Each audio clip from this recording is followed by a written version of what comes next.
The magic of dancing and music. Dancing and music are joyous, liberating, profound expressions of the soul, which give us tremendous pleasure and are evocative of the beautiful, exciting, loving, magical energies which exist in the enchanted realms. How could we even contemplate a life without them?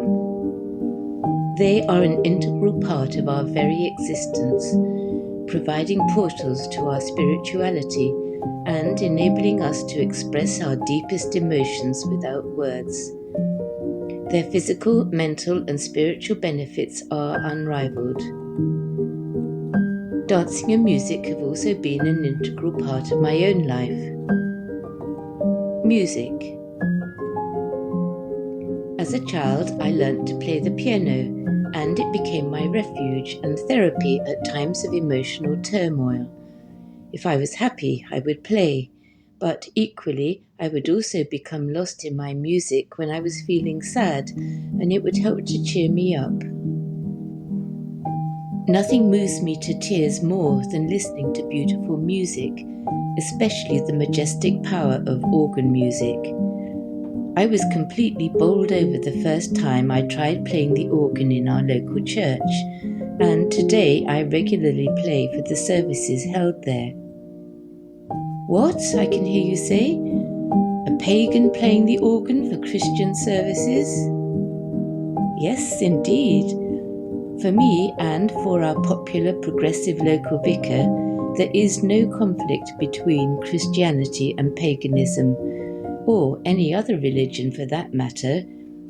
I am able to embrace all faiths because the underlying message of love and peace is the same, and any differences are mere details which can easily be surmounted. Dancing. Sometimes I feel like I have danced my way through life, starting with my first steps as a child and continuing through ballet, ballroom, and Latin American dancing, social dancing at parties, circle dancing, and ultimately performing as a belly dancer. Here is my first dance performance on the stage as a child ballet dancer. All forms of dancing are evocative of the soul as it seeks to express itself through movement. There is something magical about dancing in circles, as in circle dancing, Sufi whirling, and many forms of tribal dancing. Circle dancing is thought to be one of the oldest forms of dancing, and modern-day circle dancing incorporates traditional folk and ethnic dances, sacred dances, and even contemporary choreographies from all over the world, set to beautiful music.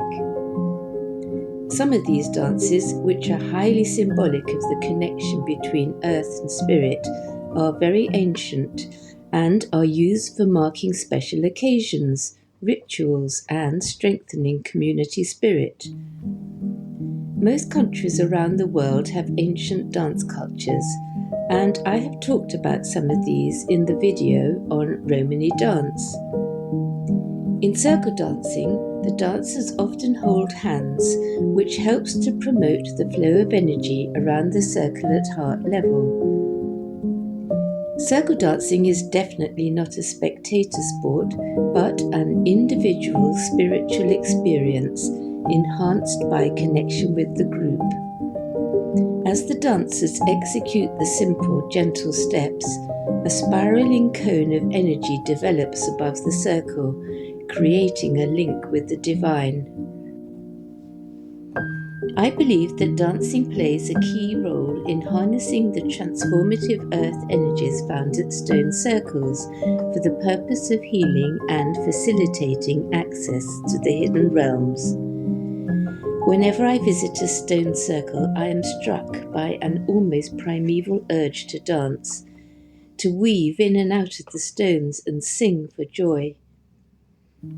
Similarly, Dancing around the bonfire at the pagan fire festivals held at Beltane and Samhain each year symbolises the eternal spiral of life and death, and the interplay which exists between the dualistic energies of the universe, the union between earth and sky, male and female, light and dark.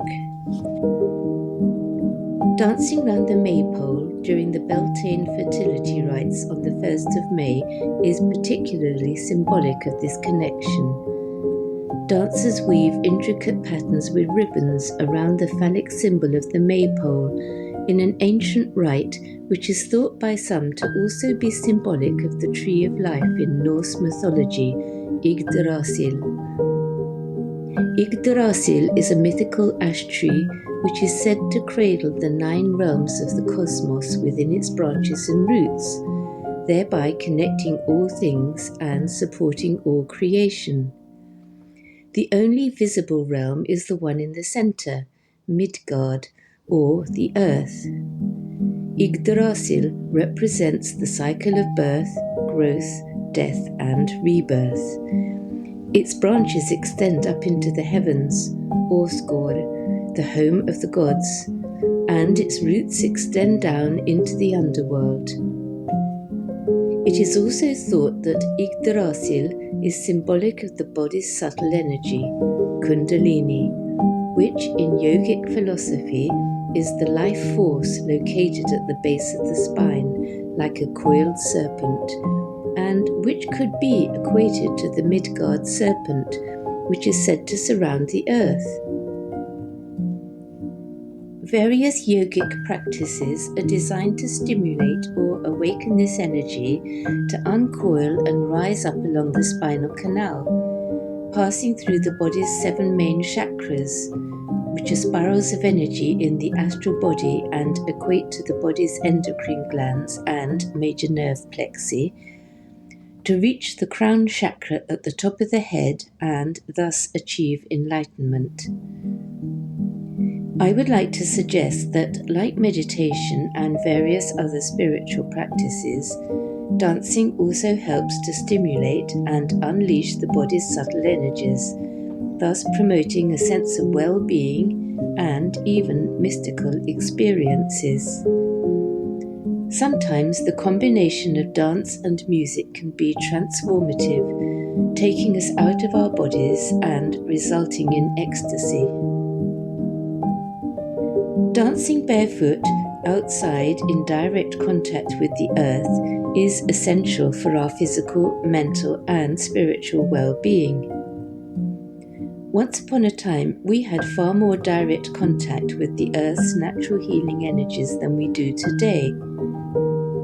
Like animals, we walked barefoot and slept and lived in direct contact with the earth.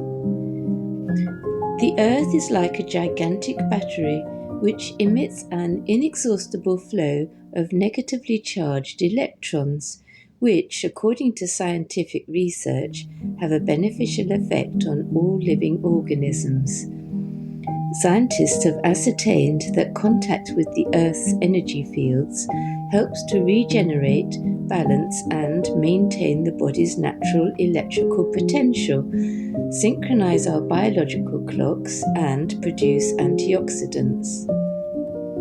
Today, we have less direct contact with the Earth because we wear shoes with rubber soles, live in houses with artificial flooring, and travel in cars, all of which effectively insulate us from these life-giving energies.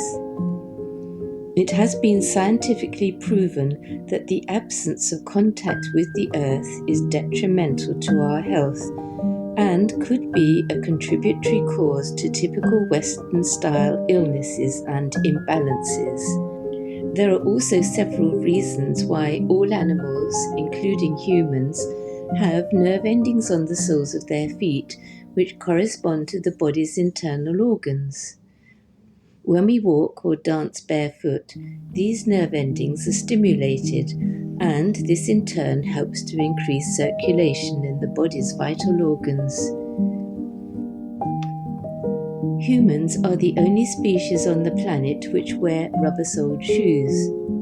We also suffer from the most illnesses. I once became particularly aware about the impact of dancing on the earth when I was attending an outdoor circle dancing event in the summer. We were dancing a number of gypsy dances barefoot on the grass, which involved a fair amount of jumping and stamping, and we were amazed to suddenly see scores of worms emerging from the ground onto the surface of the grass. We realized that they were responding to the vibrations made by our feet drumming on the earth. Apparently birds, especially seagulls, stamp on the ground to mimic raindrops in order to bring up the worms. What a wonderful example of the intimate connection that exists between our bodies and our earthly home.